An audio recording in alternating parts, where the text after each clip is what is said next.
The air filter removes any dirt, dust, or other debris before it can enter the engine. Debris can easily plug the carburetor, making the tool run poorly or not start at all. If dirt gets into the engine, serious damage can occur. The air filter should be inspected often and replaced at least once per year, or more often as needed. Replacing the air filter is a repair that you can do yourself, and I'm going to show you how. Hi, I'm Mark Socha. Do-it-yourself repairs like these are easier than you might think. From lawn machines to cordless drills, kitchen mixers, Outdoor grills.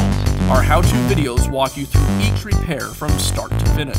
So doing it yourself means never having to do it alone. Let's get started. I'll begin by removing the air filter cover and the air filter. Now I can install the new air filter. The air filter is secured to the base by the rubber backing. The backing fits over the posts. I'll make sure it's firmly in place, and I'll finish up by reinstalling the air filter cover. And that's how simple it is to replace the filter cartridge in your small engine. Be sure to check back often for new videos and expert advice. If you found this video helpful, give us a thumbs up And leave a comment.